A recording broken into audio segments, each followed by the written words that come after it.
नमस्कार दोस्तों, आज हम बात कर रहे हैं राम मंदिर पे हो रहे घोटाले के बारे में। एक्चुअली ये आरोप लगाया गया है आम आदमी पार्टी के नेता मिस्टर संजय सिंह के द्वारा कि उनका कहना है कि एक जमीन जिसकी वैल्यू 2 करोड़ थी वो अचानक से 5 मिनट के अंदर वो 18 करोड़ 18.5 करोड़ में बेची गई और ट्रस्ट के द्वारा वो जमीन खरीदी गई। एक्चुअली वो जमीन आपकी सुल्तान अंसारी का था, तो और उसको 18.5 करोड़ में उसको खरीदा गया है। तो अब ये कह रहे हैं कि 16 करोड़ का बीच में घोटाला कर रहे हैं, राम मंदिर के ट्रस्ट जो है वो घोटाला कर रहे हैं। तो हम जानते हैं इस बारे में, हमने फैक्ट जब जानने की कोशिश की तो एक्चुअली बात यह है कि इस जमीन का फर्स्ट एग्रीमेंट जो हुआ था वो आपका 11 जून 2011 को हुआ था। फर्स्ट सेल ऑफ एग्रीमेंट जो हुआ था इस जमीन का वो 11 जून 2011 को हुआ था, जिसके इस जमीन का जो फर्स्ट ऑनर था वो कुसुम और हरीश हैं। कुसुम और हरीश पाठक हैं इस जमीन के फर्स्ट ऑनर। इन्होंने जमीन बेचा इरफान अंसारी वो है जो सुल्तान अंसारी के पिताजी हैं। ठीक है, तो और उस जमीन का उस टाइम पे जो वैल्यू था वो 2 करोड़ रुपए में उनका ये डील हुई थी। उन्होंने 50 लाख रुपए उन्होंने जो बेना के रूप में होता है उन्होंने दिया। फिर उसके बाद 2014 तक उन्होंने पैसे नहीं दिए तो उन्होंने एग्रीमेंट को आगे बढ़ा लिया। तो 2011 से 14 हुआ और 14 से फिर 17 से 19 फाइनली अब जब 2019 में उन्होंने देखा कि भाई अब राम मंदिर पे आपका न्यूज आ गया था कि भाई राम मंदिर अब बनना है, तो अब उन्होंने ये सुल्तान अंसारी ने देखा कि भाई अब वहां पे भव्य राम मंदिर बन रहा है, तो अब जिस बात है जहाँ पे डेवलपमेंट होगा तो वहां का एरिया का या भी जो भी लैंड वैल्यू होती है वो बढ़ जाती है। तो उन्होंने 2 करोड़ में उस डील को अपना फाइनल किया। उसके बाद उन्होंने अब बात आई जब राम मंदिर बनने के लिए आपको 1100 करोड़ की जरूरत थी उस टाइम। तो अब हिंदुओं ने ऐसे चंदा दिया कि मतलब उसकी वैल्यू हो गई 2500 करोड़। जो आना था 1100 करोड़ वो हो गया 2500 करोड़। तो ऑब्वियसली बात है कि उन्होंने सोचा कि पहले जितना हमारा था कि हम इतने में बनाएंगे, अब हम उसको क्या करेंगे, उस एरिया को थोड़ा सा बढ़ाते तो आसपास जितनी भी जमीनें थी तो उनको वो खरीदती थी। तो अभी जो उस जमीन का जो सर्कल रेट था वो 5-5.5 करोड़ के आसपास हो गया था।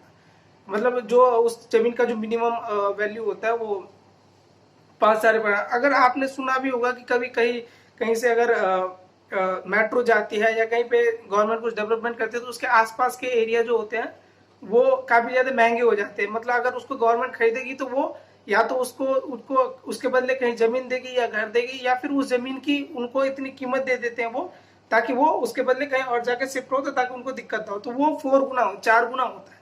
जैसे अगर 5 करोड़ की जमीन है तो 5.5 करोड़ की जमीन है तो उसको गवर्नमेंट अगर खरीदेगी तो उसको 20 करोड़ में खरीदेगी, 20-20.5। तो उसमें देगा कि और वो खरीदने के बाद वो ट्रस्ट को सौंपेगी गवर्नमेंट। तो उसके बाद हुआ ये कि ट्रस्ट ने सोचा कि यार ये हमें अगर 18 करोड़ में डील फाइनल हो रहा है तो हम 18 करोड़ में ले लेते, क्यों गवर्नमेंट को 20 या 25 करोड़ देना पड़े। अब तो ये बात क्लियर हो गई। और तो इसमें एक्चुअली बात ये था कि संजय सिंह ने सिर्फ ये 10 मिनट या जो 5-10 मिनट की डील बता रहे हैं इस डील के बारे में बात करी। उन्होंने 2011 से जो एग्रीमेंट चल रहा था उनके बारे में कुछ बात ही नहीं करी थी। सीधी सिंपल सी बात, उनके बारे में उन्होंने कुछ बात, क्योंकि उनका काम यह है कि लोगों को भटकाना, कभी सीए के नाम पे, कभी आपका एनआरसी के नाम पे, कभी राम मंदिर के नाम पे। उनको बस एक ही काम है, उनको सिर्फ गलत इन्फॉर्मेशन स्प्रेड करना है लोगों में, लोगों को भ्रमित करना है। जो काम पहले कांग्रेस क्या करती थी आज वो आम आदमी पार्टी, समाजवादी पार्टी, क्योंकि कांग्रेस का तो आजकल नामो निशान मिट चुका है। तो ये था फाइनल जो उसका रिजल्ट आया। तो उनकी संजय सिंह की मैंने एक डिबेट देख रहा था, उसमें वो बिल्कुल चुप हो गए थे। जब उनसे पूछा गया कि भाई आपने तो ये पक्ष बताया, आपने दूसरा पक्ष बताया नहीं, तो वो चुप हो गए बेचारे और डिबेट छोड़ के भी चले गए, क्योंकि उनको पता है कि और इस पे।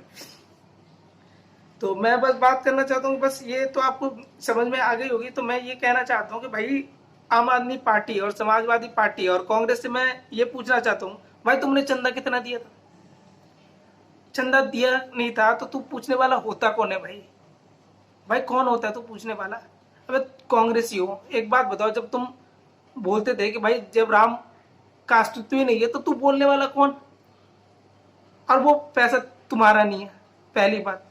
ना आप ही का है, ना समाजवादी पार्टियों का है, ना कांग्रेसियों तुम्हारे हैं।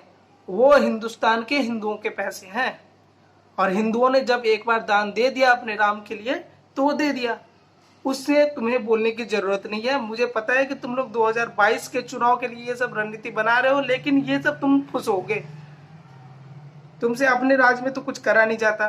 आप यूं अभी तक वैक्सीन नहीं लग रहे लोगों को 18+ को, अपने राज्य में कुछ कर लो, वरना ऐसे मिटोगे ना। तो बस मैं यही कहना चाहता हूँ दोस्तों कि ये मुद्दा था, तो अगर ये जानकारी आपको भरपूर लगी तो इसको लोगों में स्प्रेड करिए, और हमारे चैनल को सब्सक्राइब करिए, लाइक करिए, और हमें मोटिवेट करिए ताकि हम इस तरह के वीडियो आपको फैक्ट्स के साथ ला सके। जय हिंद।